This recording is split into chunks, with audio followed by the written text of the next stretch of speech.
it's actually what really clicked for me getting into restaurants was I realized, like, if I continue to invest in the people and the process and try to align those things, then I become scalable. And I can also fill in knowledge gaps with other folks, and just kind of built my entire operations career around that.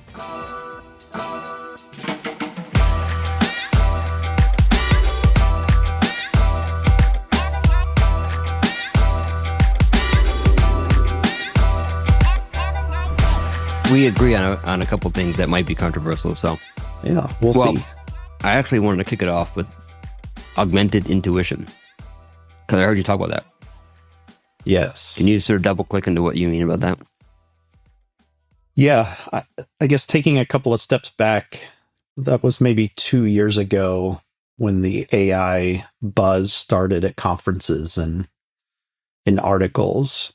And the way AI has been positioned, I guess in some ways globally, but definitely within the restaurant industry. And then it's gotten 10 times worse, I think, in the last few months around agentic AI, which is this idea of like people are the problem in our industry. And if we could just figure out a way to have fewer of them or ultimately none of them, then this would be a really great business, from a financial modeling perspective.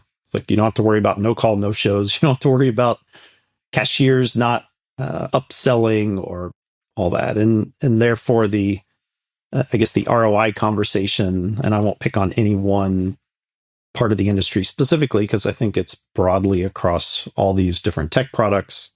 Kiosks and digital ordering are probably the two newest versions. There's also AI listening into cashiers and under the guise of training and development. Like, hey, you only upsold 17% of the time last shift.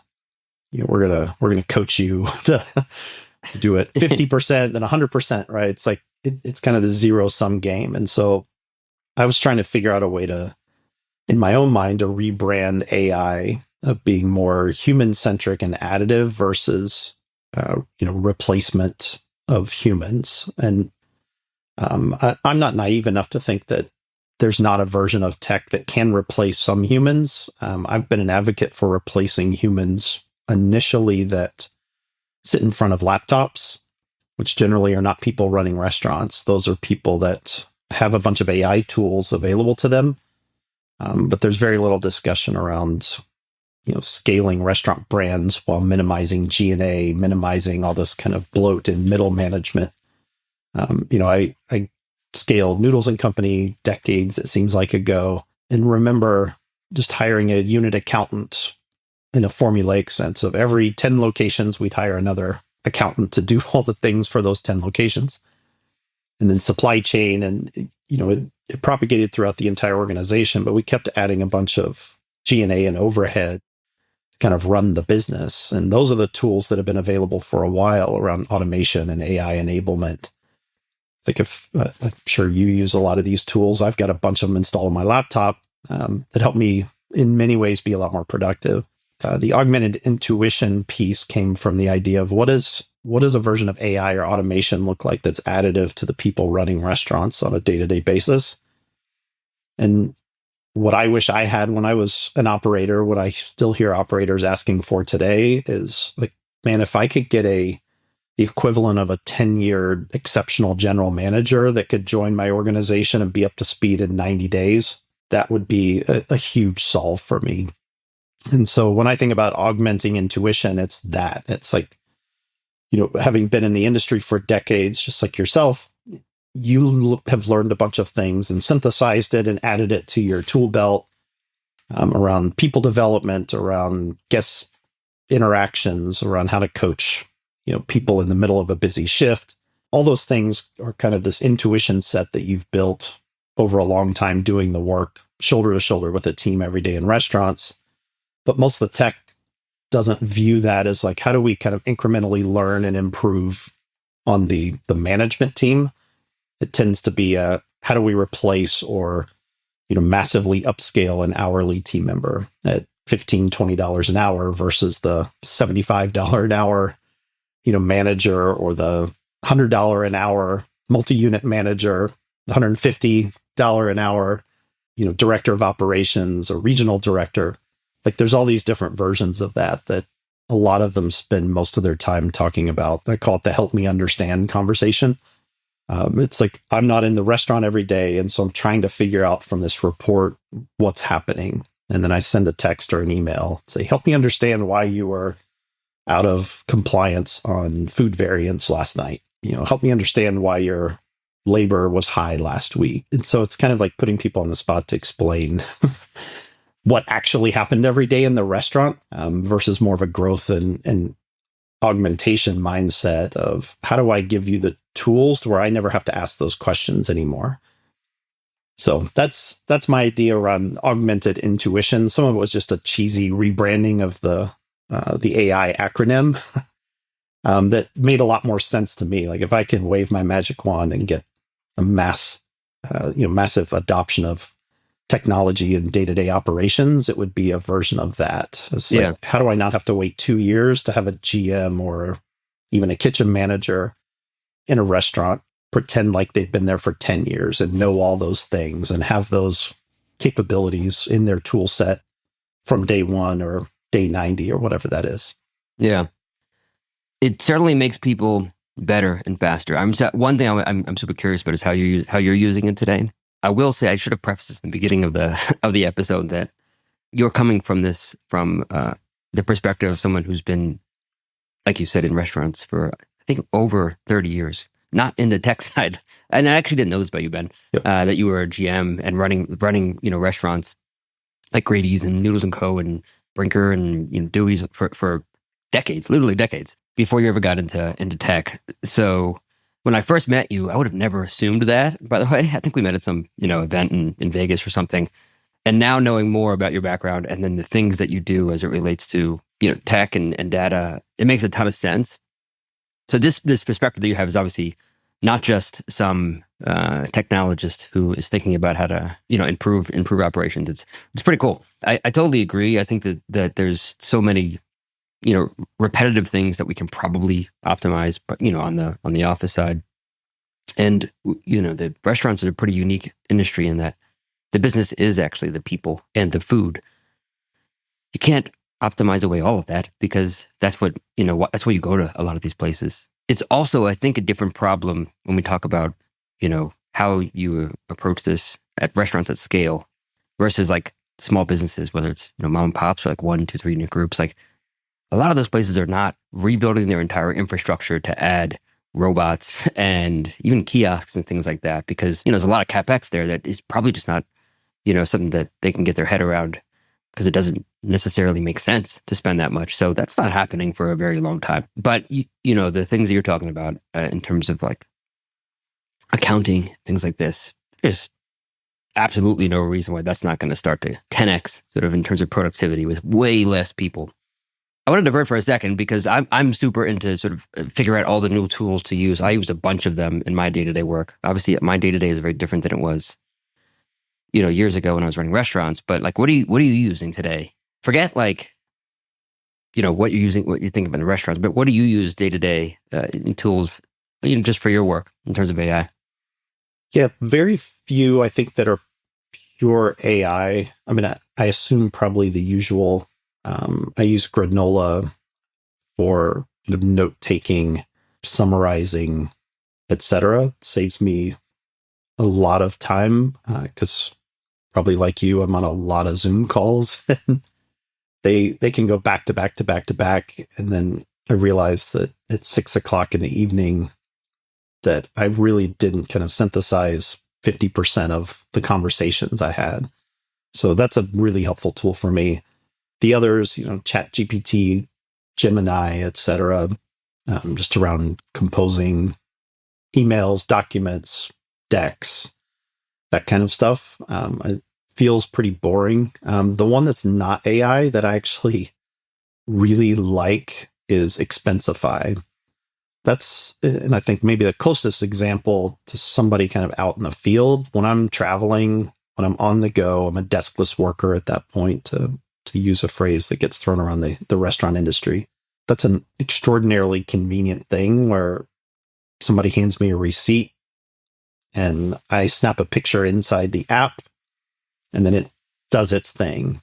And I think there's probably a misnomer among a lot of restaurant folks that all this AI is running purely computerized. I think if you took a survey of the restaurant SaaS ecosystem, I would guess 75+% of the tools out there have, teams in nearshore, offshore that are supplementing the code that's happening. So OCR is probably the one that gets talked about the most, where somebody's writing a note on an invoice or it's not scannable.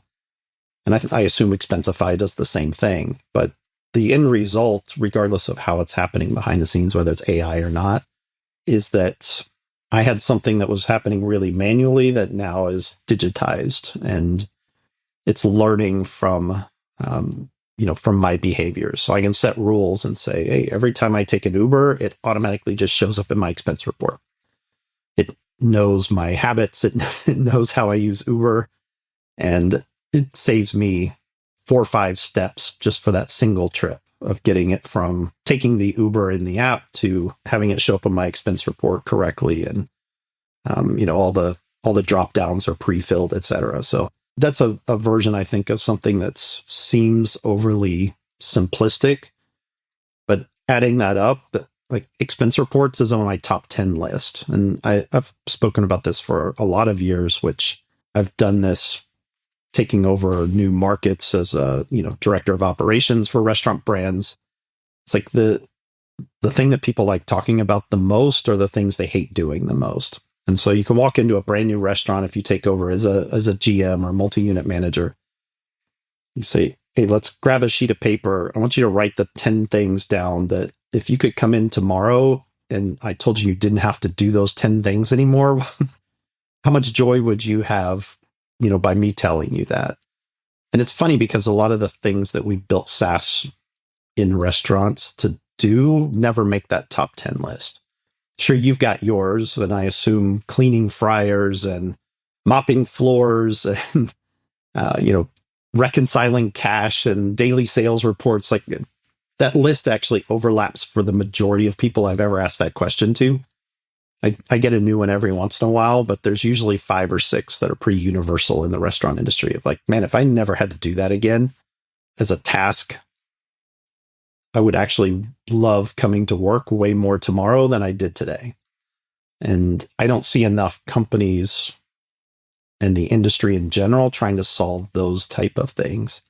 So that's why I think the Expensify thing is interesting, is it's not super high tech. They're starting to add in AI and all the things, but that solved something that was on my top 10 list of tasks that I would love to never do again, which is put together an expense report.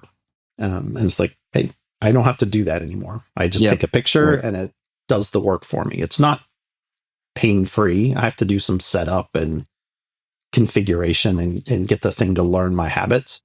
But then once it's in play, then it's like kind of just fades into the background, which I think is the ultimate positive for tech. Yeah. It's interesting, the migration from just software to now AI. And I'm using a ton of tools right now, and it's interesting because there's a lot of training you have to do up front. And so I use this one tool called Lindy. I use it for some basic things. Like I trained it to triage my email. So it labels things, it archives things, it sets up drafts for me. It identifies if it's a newsletter or something important, and I can keep training this thing to get better. And I actually don't need my assistant to do it anymore because it does it all for me, and I can keep training the thing. Now I'm sort of feeding it my entire knowledge base of everything. So there are, I will have my every piece of information about all my team, so I can ask questions. Whose birthdays are coming up this month? Who's got the most tenure? Any anniversary is coming up? What's the scope of this contractor? And I can just literally ask this thing, and it gives me very, very detailed answers. And now I'm using it personally. I literally dumped all of my notes from everything, as well as like all my personal, all my friends or colleagues, their birthdays and things like that.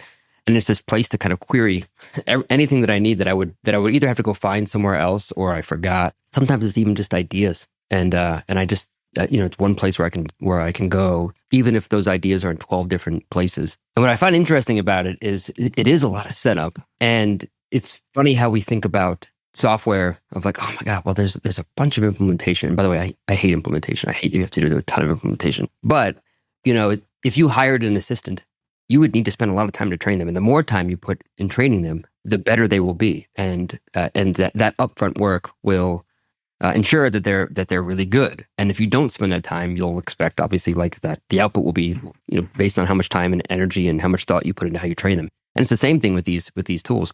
I mean, you can build Expensify without Expensify today if you spend the time training something. It might be more time than it's worth, but it's super interesting that the things that we're able to do now, if we spend the time, and it's helped me like realize, oh yeah, it's the same as if I'm training a team member. I'm going to have to put that much effort in. The benefit is, with some of these things, you train it once, and if it makes a mistake, it's your fault, typically because you didn't like get explicit enough about the things that you want. But that doesn't apply to you can't really do that with a lot of the day-to-day stuff in the restaurant. You can't sort of program that, and you need people. You need that sort of hospitality. I think we have some similar thoughts on not just the tech stack, but sort of how restaurants operate. And I think you probably are in the same sort of mindset of me of what are things that not necessarily that we should optimize, but things that we should just not be doing at all, and just have them done. Either stop doing them because there's something else you could do altogether, or they should become like significantly removed from the day to day and put into tech. But are there things that you can think of? You were mentioning them earlier, like things that we do in the restaurant. And let's just stick to back of house because I'm biased and I want to talk about back of house. Things that happen that you're like, we should probably not even do that anymore. Yeah, I think most things should go through that lens. It's interesting. I guess my old salty operator personality will come out here for a second, but part of what makes operations and people that run restaurants really amazing is we are incredible at workarounds. We are problem solvers. We're solving problems every second of every day. And, I'm sure you've got your picture of what that looks like in back of house. If you came in every single day and every single piece of equipment turned on and worked exactly like it was supposed to, then all you would have to do is make sure that you were, prepping and cooking and serving the freshest food. It's all the things that happen around that I think end up creating all these extra processes and tasks. So, I mentioned a couple of minutes ago that I don't know that, purely technology is going to solve. I mentioned fryers. I know there's a couple of companies that are working on that. And I guess I'll make a statement broadly about technology. Is technology assumes that we should just continue to do things the way they've always been done, but smarter or automated. So Fryer is a great example. Most of the companies are building what looks like a fryer just with a bunch of stuff bolted onto it. I don't see anybody out there saying like, should we just completely redesign a fryer? And it may not look at all like what it looks like today. Is there a way? And the air fryer is a good example that I think most of us probably have at home. Like, hey, is there a version between an air fryer and a commercial oil fryer that will solve a bunch of these problems? If you could go to a fast food restaurant and say, like, we could have the fries come out just in time because of this machine plus technology happening, in the drive-through, or those versions are really interesting to me. I just don't see anybody taking those risks. Even there's some companies doing fully automated robotic arms, making burgers, making chips, making whatever. It's like, oh, well, the human does this, so let's just mechanize it and have a robot arm do that. And then, it's like, well, now we've got this robot arm, so now we have to add 40 different sprayers in case something goes wrong and there's a fire. And then we got to build this huge hood system around just this one new piece of equipment. It's like kind of overkill, I think, for trying to solve one problem or one task. I think the industry in general doesn't think holistically about how did we get to that point. I'll use an example from one of my restaurants a few years ago where we used to take first names for phone-in orders. And occasionally we're decent at getting a last initial. But then somebody comes in and their name is John. And it's like, guess what? There's 3 more Johns waiting for food in the lobby. We might give the wrong John the order that's in our hand. And so it's like, okay, well, what's the system we can build to make sure we don't give the wrong John the food? So instead of maybe saying like, should we do last 4 digits of a phone number or a last name? We want to continue to use the first name because we convinced ourselves that that feels more hospitality-ish and more service-focused, feels more genuine. So let's build a bunch of systems to make sure that we recite the entire order to John to make sure that really is his order. Or we had another problem where somebody would come in and their food wasn't quite ready yet, maybe at 3 or 4 more minutes. And I think we've all experienced this where we check in, say, hey, your order's being bagged up or put together, be 5 minutes. And then 10 minutes goes by and then we feel weird. Like, hey, should we go tell them, you told me 5 minutes, now been 10.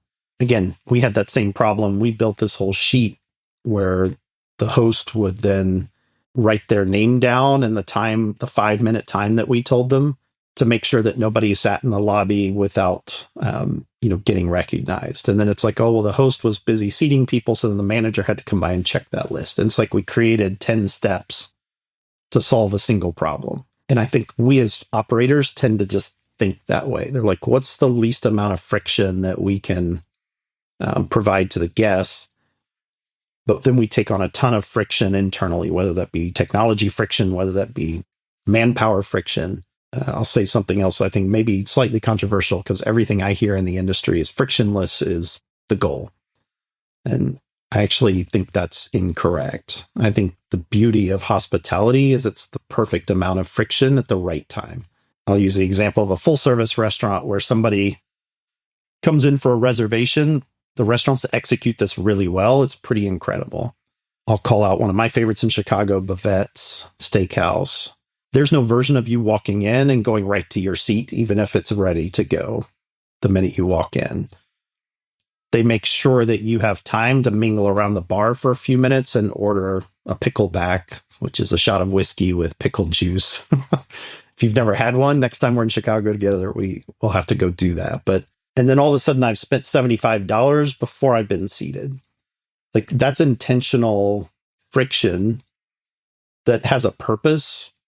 And the other point, and I don't know how often this happens to you in New York, but there's also like this, hey, we want to take your whole order and we'll time it out for you, right? It's not like we're not going to let you as the guest linger and try to wave us down when you're ready to order something.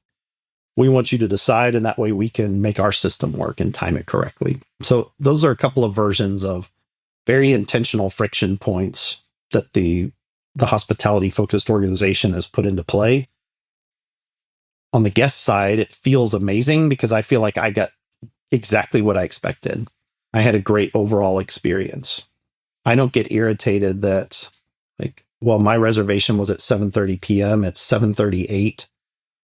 And I've got a drink in my hand, and I'm not going to be irritated that I'm now walking to my table 8 to 10 minutes after my reservation time. So I think as we are building tech, as we're building process, keeping in mind that frictionless may not be the ideal. I would argue that's what Starbucks is finally realizing now. They were kind of at the forefront of frictionless experience. Order whatever you want, whenever you want on the Starbucks app. And then it all just flows downhill. And then whoever's operating that location's got to figure out how to execute that. Now they're realizing hey, that's not a great experience. We actually made it frictionless. We allowed you to order anything on the menu, customize it to your heart's content. We're going to try to get that ready for you in 6 to 10 minutes. And people are like, it's coffee. It should be ready in 2 minutes. You're never going to solve this frictionless dream because it rides on the backs of somebody. It either doesn't meet guest expectations, or most often what happens is it adds a bunch of stress and quote unquote workarounds that I mentioned earlier to the team that's actually executing the operation. So that's generally how I think about it. Also, I guess speaking of Starbucks, I think operations excellence is loyalty 3.0. I think this idea of how do we hyper customize everything for the guest? How do we know our guest? that to me is being talked about by organizations that don't operate well. It's like, we can't figure out how to execute and service the guests that we want to come in the building.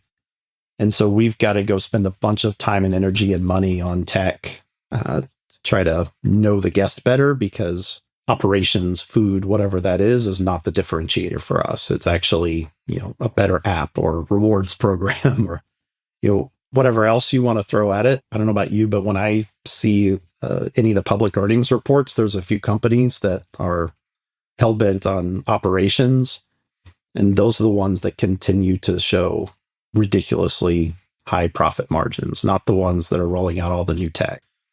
Yeah. There's no substitute for just incredible operations. And I think what that really, like the net of that is, can you deliver something consistently all the time? It's way, way better to have something that's good consistently every single time than something that's unbelievable today and meh tomorrow. What's really fun and interesting about the hospitality space, it's really a one size fits one, but how you think about deploying all this tech or not deploying it based on like the experience you want to deliver. And, basically the job is make people feel good in the appropriate amount of time with the appropriate product based on whatever you're doing, right? Like if it's supposed to be fast and accurate and right away, and that's what you do, and you make them feel like, man, that was really fast. I got in and got out. I got back to my thing as quickly as I could. If it's supposed to be something that like is more conducive to like all your friends are there and you can have a big top and you guys can take your time and drinks are flowing, do that, and then how do you, what tech do you need to make that things better or not? People, tech, whatever it is. I do think there are, no matter what, there's things I see. Maybe I'll divert from the back of house for a minute. Like one thing I think about all the time, because it happens to me all the time when I go to a restaurant. I'm older now and I have whatever. I can't have like live yeast, for example. But everybody's got, whatever the things that whether it's allergies or they just want to know, right? Like there's I love cocktails, but and I'm a chef, but there are times when I'm like, I don't know what that fucking ingredient is. And I actually want to get to my table and have all the information that I need told to me quickly and to get some kind of order in. And I also have kids, so like sometimes I'm just like, I want to get their orders in like literally the minute that we get there. I don't want to wait another second because they're going to, there's a ticking time bomb when they'll start to freak out. And I think that experience is ripe for like innovation, right? It's like you get to the table. There's really no reason. We all have a phone. Everybody. I get people like, well, I don't know why people don't have the QR code, but like there's no reason why you can't get to your table and right away be able to get something in, whether it's a drink or some food, and ask a question that I promise you most of the servers don't know. And it's not their fault. It's because there's a lot of information to know. If I'm at a good restaurant, there might be 1,000 wines on the list and like 20 cocktails and all these random things and all this food. And I might want to know, like, what I'm going to order the hamachi. What cocktail should I get with that?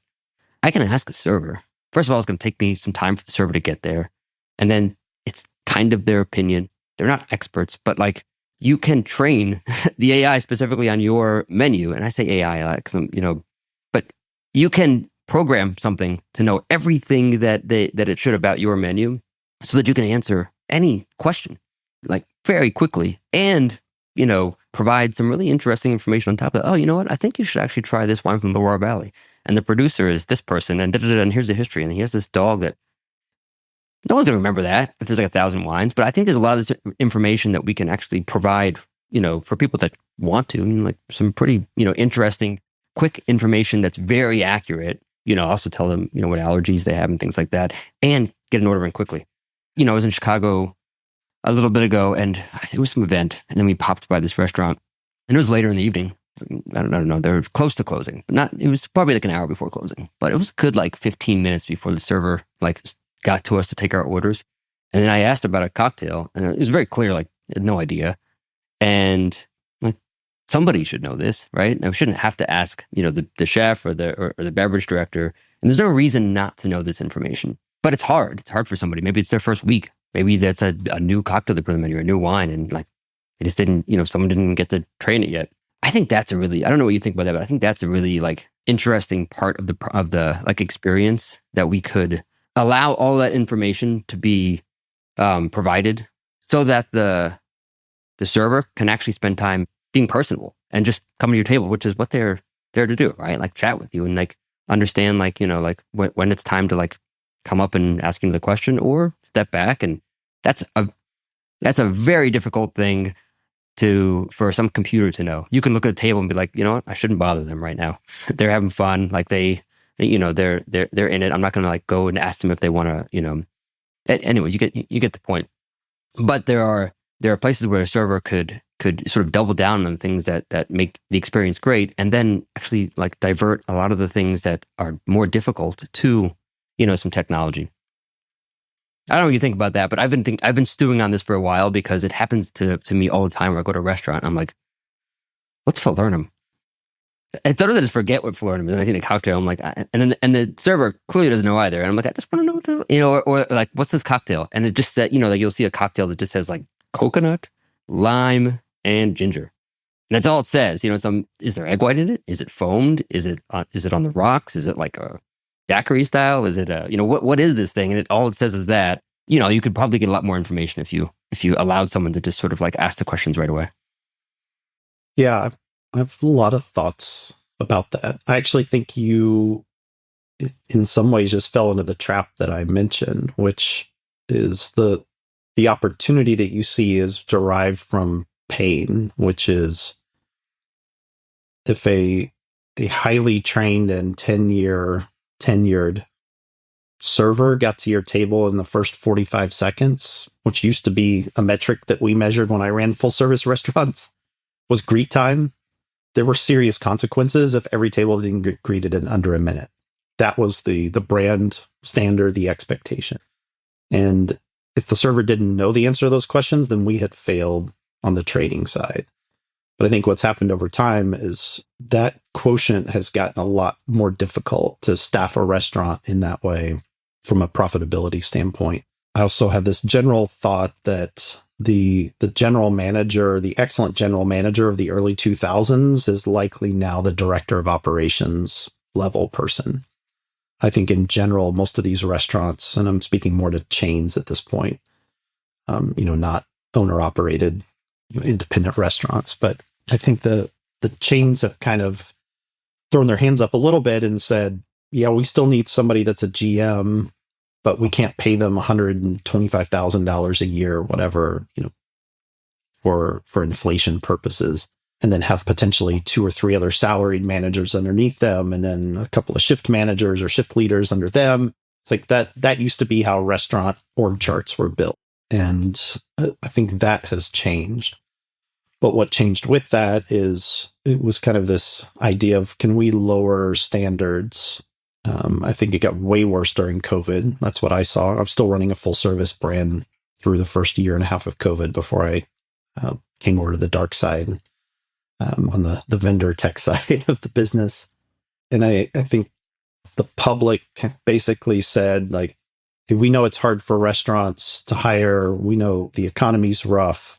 We're going to try to give you a lot of grace and not going to make a big deal if it takes you 4 or 5 minutes to come greet the table. And then tech companies jumped in, and you brought up QR codes. It's like, okay, well, we're never going back to the way it was, so we might as well lean into this technology. And, I would argue, I guess, that there's a place for restaurants that operate that way, that are very much QR forward. Or, I mean, there's better versions of that I'm surprised hasn't gotten more widespread adoption. Like, Google Lens would be a great example of this augmented reality kind of thing, where whatever restaurant I go to, the restaurant doesn't have to bear that burden.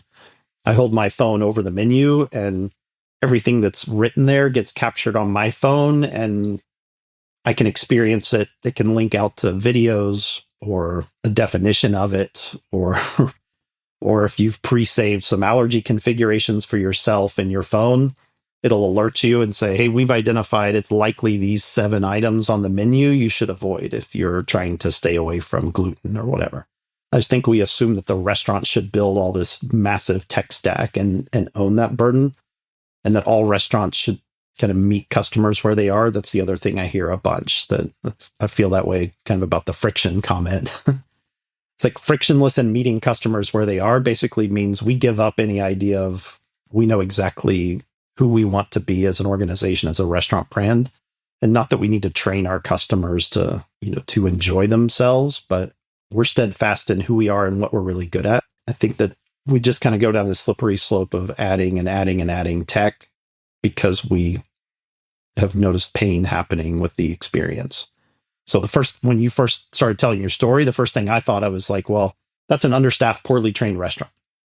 Like, can we fix those things? And then maybe you never even need the QR code or any additional technology. Maybe you do.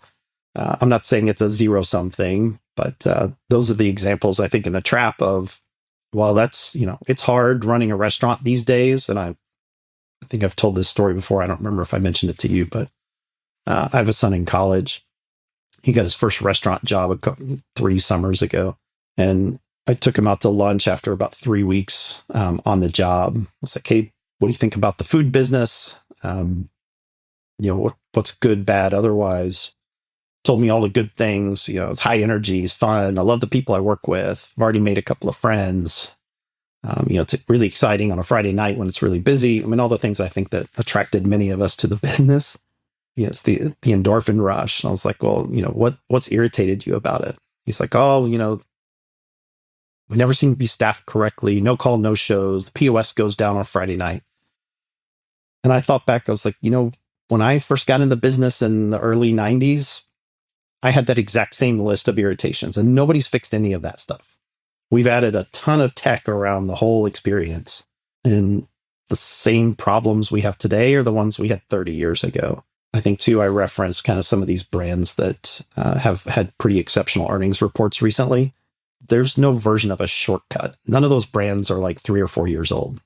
Most of those brands are not even 15 to 20 years old. Most of them are 30-plus-year-old brands that didn't just wave a wand and add a bunch of tech and they figured it all out and now they're making a bunch of money. I think you probably know better than anybody, like building a really great restaurant and a restaurant company is 1,000 little things done well every day. And it can be really boring and excruciating executing on those little things all day, every day. And I think that's the potential poison, like I said, the slippery slope of restaurant tech. Is, I'm going to Mertech next week and there's going to be a bunch of cool things in the startup alley and it's going to be really cool. And I'm going to think like, well, I'd love to not do this thing again tomorrow. And maybe I can buy that and justify another $150 a month per location to solve those couple of things that, I'm bored doing. As you know, I'm sure you've met a bunch of restaurant operators over the years that started a restaurant because they thought it was sexy. And they wanted to bring their friends in and, comp dinners, and they open a bottle of wine every night. And those are the restaurants that typically don't do that well. They may do well for a year or two, but the business model doesn't make sense because they're not disciplined enough to do the hard things every day. Maybe kind of a non-answer to your question. I think one other comment about that is on the fast casual or QSR side. There's a lot of talk about automation. I don't disagree that there may be a version of a completely humanless vending machine that's serving high quality food. I know there's been a couple of attempts at it, but I'm not necessarily saying that that's a bad thing. I think this idea of trying to turn an existing QSR operation into a 2 or 3 person business through a bunch of automation is, again, it's like, well, this is just how it works.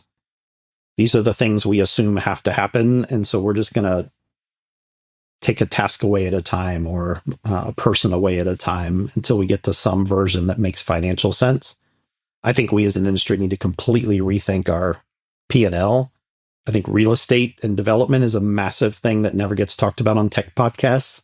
The macro economy doesn't get talked about as much on podcasts. It's all like, hey, I can increase your average order volume. I can drive top line sales through my marketing tech.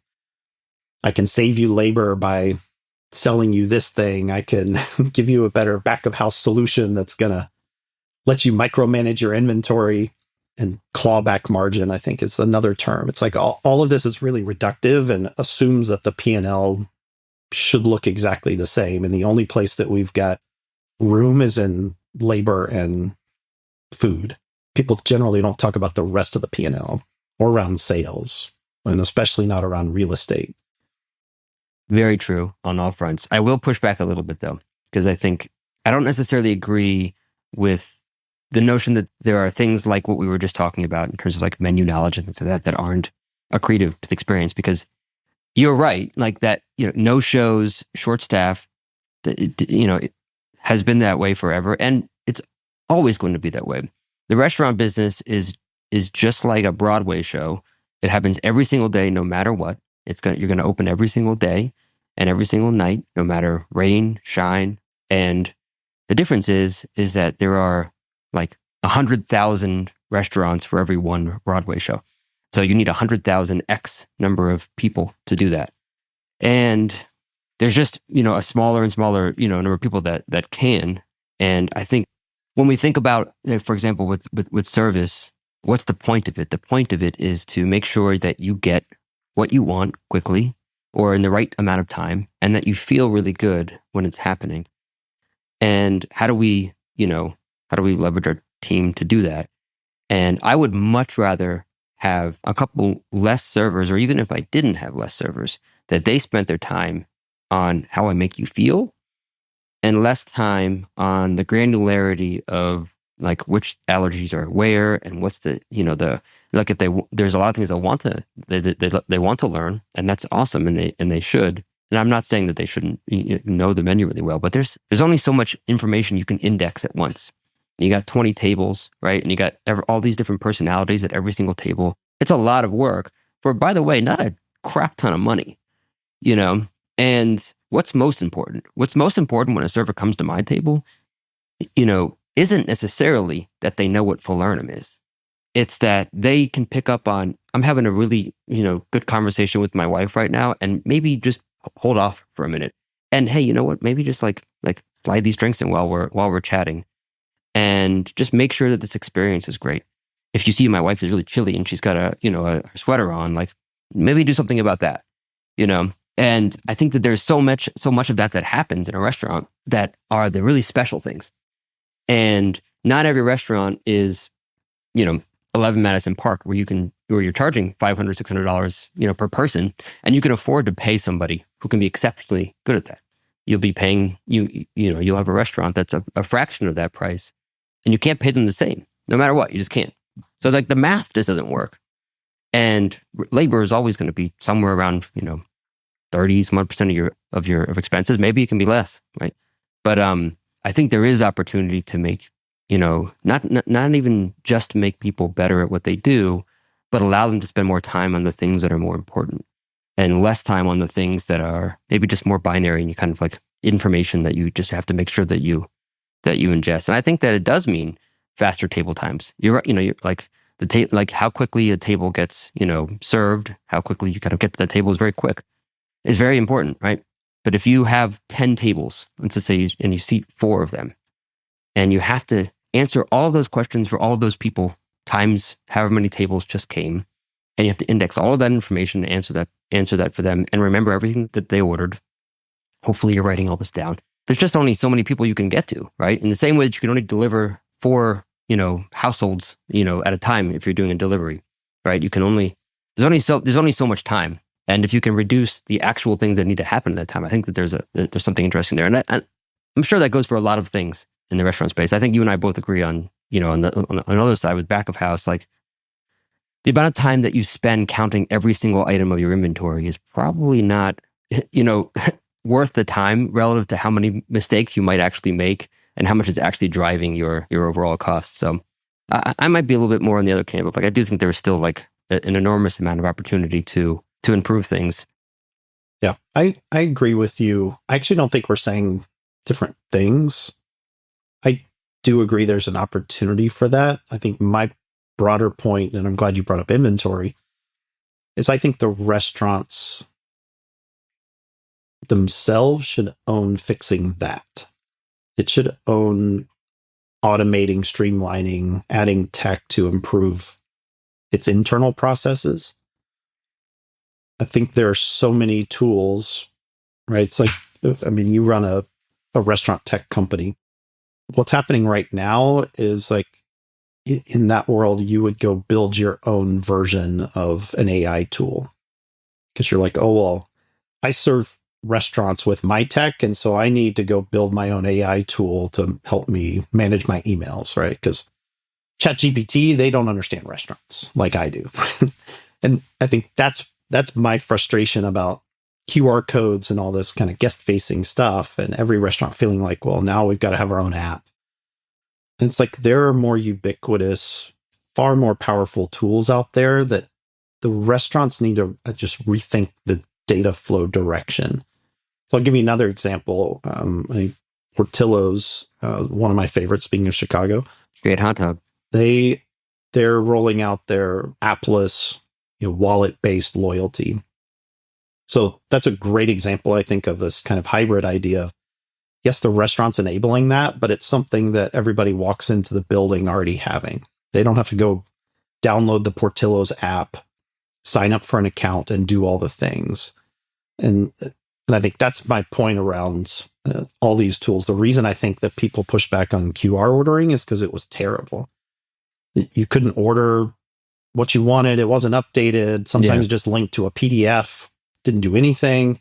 Yeah. Then there were scammers that stuck a sticker over that and had people putting their credit card numbers into I never heard about that. sites. Wow. Yeah. I mean, it's like the restaurant, if they can barely figure out how to get their team trained and hired and staffed, managing this entire front of house tech system is not the solve. I think you and I completely agree. My point is, I don't know that the restaurants should be spending a bunch of time and money on that. I think they need to figure out how to maybe print a menu in a way that is readable by industry standard, OCR tech. Like I mentioned, the Google Lens concept.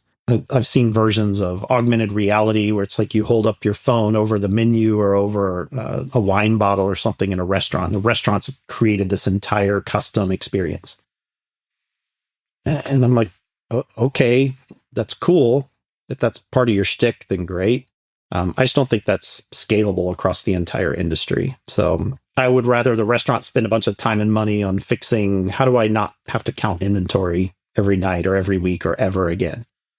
Yeah. I mean, look, I think it depends on what you want out of the experience for the customer, and that's really it. Because there are, the customer could. I mean, I was at a dinner the other night. We actually I got a big argument about this with my buddy, he's a very, very, very passionate and smart wine enthusiast. I mean, more than enthusiast, he's a sommelier. He's got great, incredible restaurant that serves amazing wine, and he brought this wine. It was very rare that you can't even get in the States, and I used ChatGPT to look up the wine. I got an incredible amount of information on it, and he was, why would you do that? And like, let them talk about it. But I was like, the amount of information I got was pretty incredible, and he had to admit, it was like, wow, yeah, that's pretty accurate.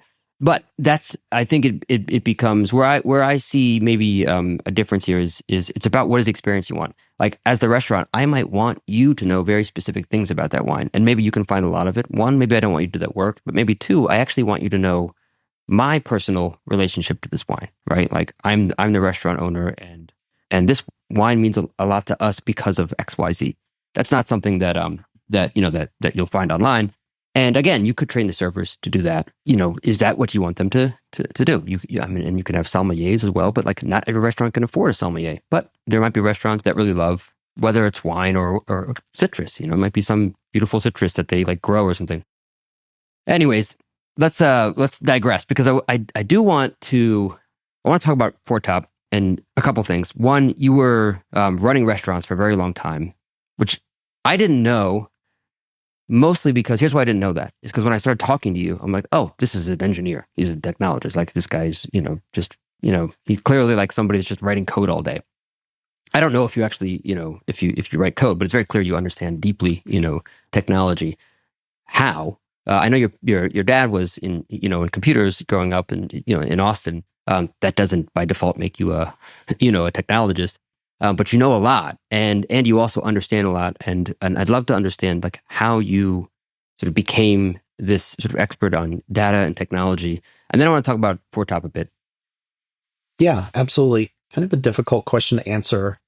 Yes, I grew up in I'll call my household kind of the premier early adopter household from the 70s through, I would even say, somewhat today. My early adoption now comes around electronic music gear. I actually went to school to be a music teacher, played in a jazz fusion band for several years and toured for a little while. Still do a little bit of studio session work. So my early adoption was is now very focused on music stuff. I'm looking around because I'm actually surrounded by some of it here in my office. But even once I got into restaurants, I realized that uh, I had tools that I had to learn. So I view technology very much like I did, learning how to run a broiler and at a steakhouse. Like that's a piece of equipment, that's a tool, and how you manipulate it can have dramatically positive or negative results. It was a mesquite wood grill that I had to load the wood in all night, understand hot spots, in addition to actually just cooking, all the food, make sure I didn't cross contaminate, right? There's like 40 things going on running a wood fired grill. And I viewed technology years later very much as that same thing. It's like, hey, I've got some equipment and tools that I need to understand. What's the ultimate way to utilize these in order to execute a great shift in a restaurant? And it helped that I've always, loved just kind of tinkering in tech. I am definitely not a technologist. I'm not I know maybe like half of what my high school kids knew around coding. Taught myself a couple of things just to be slightly dangerous, but I try to keep myself out of that. And guess just like running a great restaurant, like I've tried to seek out people that I think have the right perspective and have a skill set that's not mine. There's a trope about surrounding yourself with people smarter than you or hiring only people that are smarter than you. I think that's a little cheesy, but there's a version of that where I'm like, I understand things in a very specific way. I also applied what I mentioned earlier, which is running great operations and leaning into people. And I think it's important. The reason I mentioned going to school to be a band director is I really realized that in order for anything to be sustainable and scalable, it all starts with choosing the right people and investing in those people. You could argue that's the whole concept of teaching high school students, et cetera, is you're not just shoving knowledge down their throat or information, you're trying to grow them. And theoretically, the ultimate is they all go on to change the world in a really positive, impactful way. It's actually what really clicked for me getting into restaurants was I realized like if I continue to invest in the people and the process and try to align those things, then I become scalable. And I can also fill in knowledge gaps with other folks and just kind of built my entire operations career around that. That was most of my role at Noodles and Company. I led training and development there and opened, I think, 115 restaurants over a few years. So, I've seen all versions of that all over the country and even outside the States. And there's really only one thing I've seen to be true with opening a new restaurant, in a chain circumstance, is if you select the right people to really drive the day-to-day operations and culture, like that becomes sustainable. There's no amount of micromanagement or technology or anything else you can throw at it. And so when I made the leap from restaurant operations into technology, it was very much that for me. It's like, hey, I can go work at another restaurant brand and really lead that one brand to great things. Is there a version of my core beliefs around quality and hospitality experience, and then especially people, that I can figure out how to scale through tech? So in some ways, I kind of became a de facto like product person at a tech company. I had to learn and understand how the technology actually worked, but I'm just hell bent on creating value and solving problems every day. And so I just continue to ask, I think, difficult and varied questions to technologists and ask them to continue to think different. That was really why I got into the tech side. I was trying to figure out how to scale not just hospitality as a whole, but how can things get coded into tech, and how can the right tech come to light that the average operator is going to want to open that app in the morning or whatever it is, and it just becomes second nature. It's like opening up your phone. I know some people don't do it for 2 hours or whatever in the morning, but those of us that dive into email, etc., within 5 minutes of waking up, I'm admittedly one of those folks. Like, there's no hesitation for me opening up my phone. It's not this scary thing that's a burden, that's extra work. And I was really interested in figuring out how to make that happen for restaurants, because I realized as I really kind of sat back, I'd become really amazing at workarounds. And, I'm a really, I guess, creative at heart. I don't know if you're familiar with IDEO, that the whole story of how they basically invented the mouse that we know today was not a bunch of engineers. A bunch of engineers built a mouse, and you can Google the original mouse pictures, and it was completely ridiculous because a bunch of people that understood, well, I need this to be the output, and I know how to code, and so I'm just going to code my way to that output. I love the concept of IDEO because it's design, not just design thinking, but they actually hire, instead of a bunch of technologists and engineers, they hire a bunch of people like me that went to school for music and that do art and design and really human-centric endeavors, philosophers. And through that power of like, how do I think slightly differently? We all agree on what the outcome or the result should be, but we're all very open-minded to how we get from here to there. And I think that's why I really can have those conversations with technologists. It's because I'm really clear on what the outcome should be. And I'm also really clear on what means value to me. Like if I were the buyer or I was the user of that. And I think that's where most companies tend to fall short. And I'll blame, put some blame back on folks like me when I was still running restaurants and buying tech. And I think it still happens today that restaurants are part of the problem, that they also think like, oh, well, if we just had the better app, it's finally going to work the way we want it to this time. And they just keep chasing like the next thing. So it's kind of a long answer to your question, but that's really how, well, A, why I got into tech, B, why I think, what we are doing at Foretop. And I guess you kind of asked that question as well. So Foretop was not my first tech endeavor. I spent close to 2 years at Spot On, thought I was going to change the world, joining a quickly growing restaurant technology company, and realized it was a ton of smart people running at a bunch of things really fast. And there was no appetite for somebody like me getting in the way and saying, hey, we should think about this differently. I realized I needed to go surround myself with like-minded folks that wanted to do something in a really different way. Also, I've generally been anti-pure SaaS for restaurants. I think the real value gap in restaurant technology is the last mile. It's you can have all the adoption metrics you want. Adoption metrics generally for SaaS is just how many people logged in and did a thing.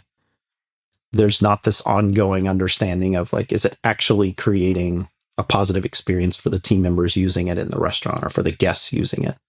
There's just this assumption like if it gets used more or less, that's good or bad. We started Foretop with the idea of we want to get people to value, and that probably means we're going to have to go do some stuff for the restaurant. It's not scalable. Like we didn't go after SMB as an example.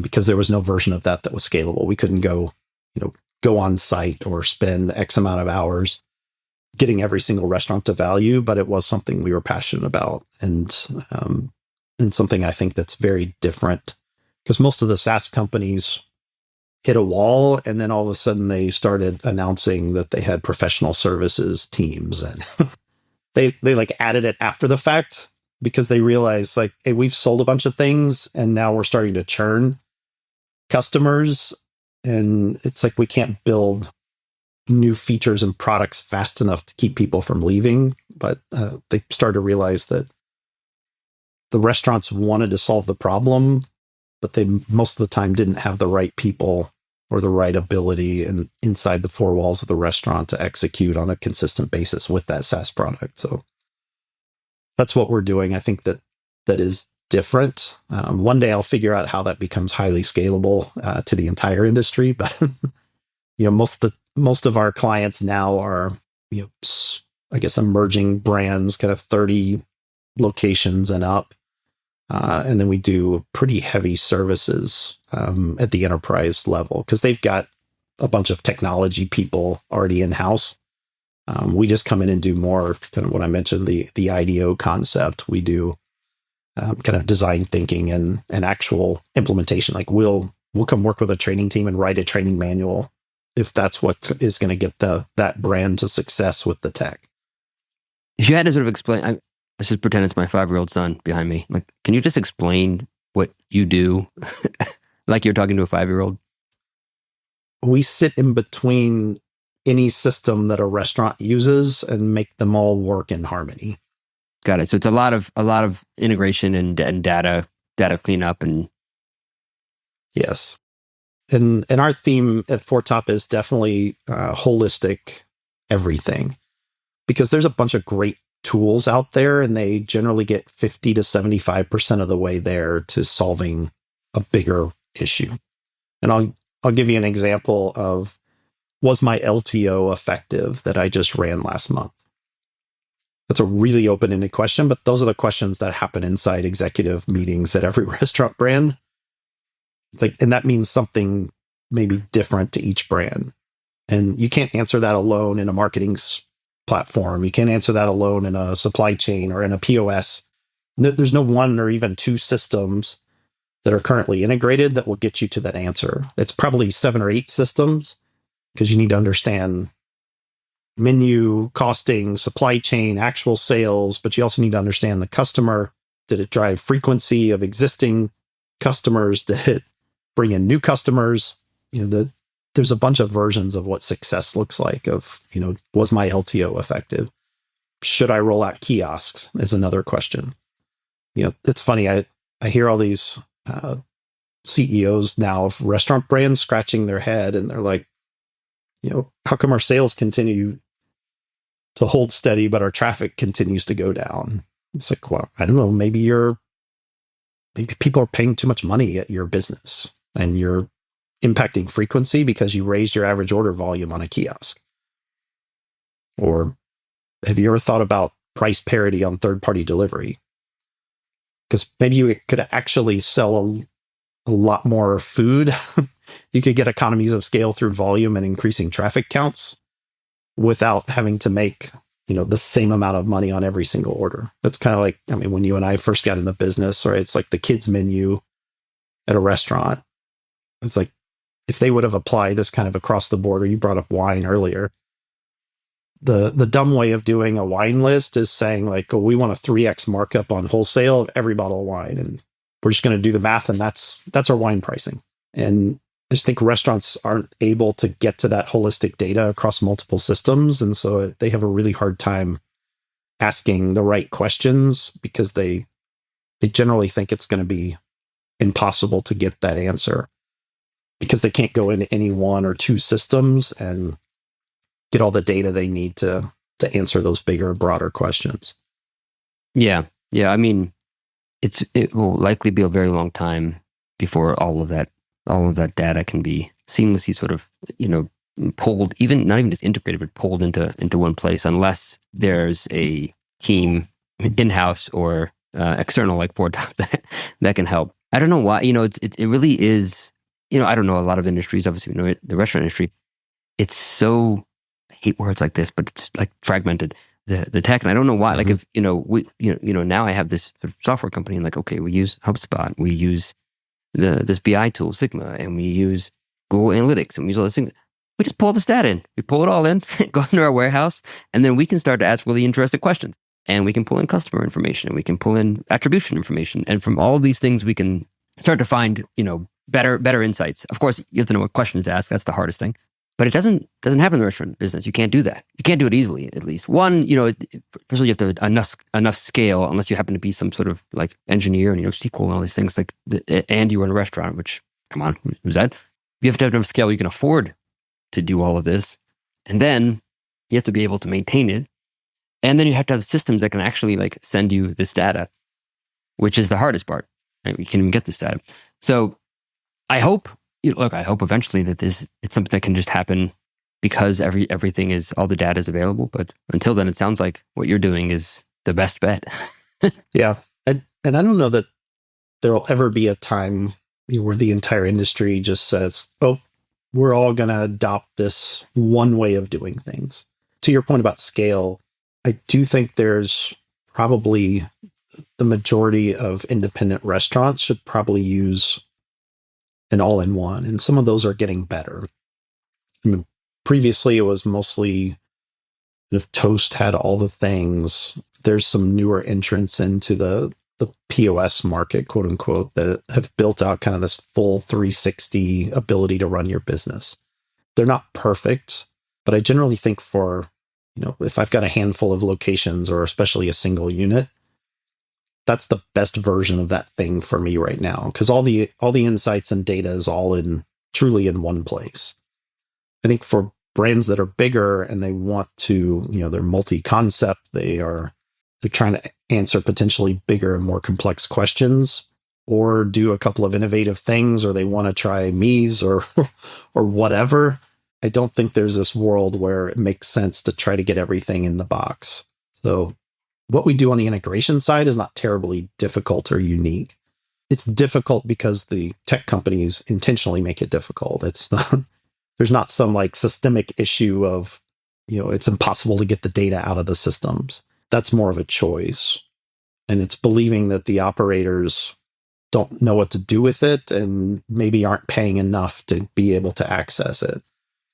Which I don't know that I'd argue either one of those things, but that's the reality of today.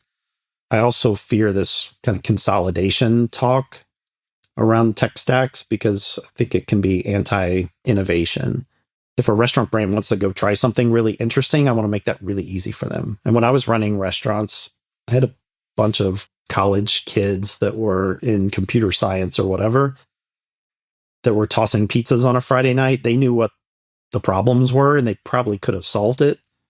And if my quote unquote POS company would have let my team next Friday night just plug something in and try it out in our operation that they built on a Raspberry Pi or whatever in 45 minutes, like that's the exciting part for me about the opportunity in restaurants. Most of these systems in restaurant tech are very closed. And then there's been an effort like with RTN trying to do like, data and integration standards across the entire industry. It's a little bit of boiling the ocean. And so it's like the tech companies are trying to keep it all in here. The industry at large wants it to all be unified so they can do whatever they want with it. And it's like I think there's a version in between, or at least in the near term, that which is what we believe and what we do every day at Fortop. I actually think the bigger issue and why I mentioned being services heavy a minute ago is restaurants even today can get a bunch of data. They can even go hire an integration engineer for $10,000 and pull all their data into a warehouse. We do it differently in that we actually transform the data in flow, because once it hits the warehouse, we want it to be cleaned and normalized across every system. So you can add exponentially, unlimited systems to that data and it all starts looking the same. But even once all the data is there, and even the work that we do, a lot of times the brands are like, great, we got it all in one place. We love looking at it. And then like 3 months later, they'll call us back and say, hey, can you guys come help us actually solve this thing? Our franchise business consultants are going to visit franchisees and they would love to be able to have like a consolidated scorecard. Can you help us build that? And it's not like they don't have the talent to do it. They just can't generally get from having all the data even clean, normalized, centralized to actually getting to in-use value with it very easily. Because most of the time we hear data and it tends to go up into the finance org, or it's not this holistic idea of how do we make every part of the business better with data. It tends to stay organizationally siloed, even when it's technically and physically unified and centralized. Yeah. Hopefully that keeps getting better over time. Yeah. It has, even the last 3 years since we started the company. It's brands understand the needs more and tech companies are responding. And I think it's moving in a positive direction. We were kind of felt like we were yelling at a wall 3 years ago when we started Foretop. And now I see a lot of other tech companies kind of using the same language that we were using 3 years ago. So that's really encouraging for me when the industry understands that that's a need and not just like, man, I'm on my 5th POS system and it's still isn't meeting my needs. Like, well, yeah, because problem isn't the POS company. You can keep changing POS every 3 years and it's not going to get exponentially better. Yeah. Well, it would be pretty cool if there was a universal nomenclature for all the, to normalize all this data, because it's a lot of work. By the way, to sort of wrap this up, I was curious about sound design. So it sounds like you do that. You do it for fun on the side, and you're teaching it. But like, are you taking classes on this? Is it something that you're just doing now as a hobby? And also, I'm curious because you mentioned jazz. Like, are you creating your own music? What kind of music are you playing while you're working on this? I've been playing this entire podcast. You just couldn't see it. No, it actually goes back to your question about like, how did I get from restaurants into technology? I'm the guy that when I help my kids put Legos together, I'd open up every bag and dump it all out and dive right in. I'm definitely a somatic learner. And that's how I kind of came across sound design. So I grew up playing classical piano, absolutely hated lessons. And so just started writing my own music when I was like 10, 11 years old, and then started taking jazz piano lessons in high school, but was primarily self-taught. And then same with sound design. Got my first synthesizer in the late 80s and started twisting knobs. And I was like, oh, that does that. And then I eventually kind of learned the more technical side of different wave shapes and oscillators and all the things, and did most of it by ear. So I still do, I guess it's a paid hobby. I still do a little bit of studio session work where a band will record tracks and then send them to me electronically, and I will fill in synth, piano, organ, background noise, whatever. So I kind of sit in between the tracks being, all the stems being recorded, and before it goes to mixing and mastering, I will usually add the extras. You don't necessarily like hear when you listen to the finished production, but it adds that little something special you can't quite put your finger on. So that's cool. Yeah, you should send me something. I'd love to hear it. Yeah, absolutely. Well, I'm sure we'll catch up in person soon. But this was awesome, and I appreciate you taking some time. And I know you have some news at some point, so we'll talk about that when the time comes. But for now, really awesome to catch up again. Yeah, you as well.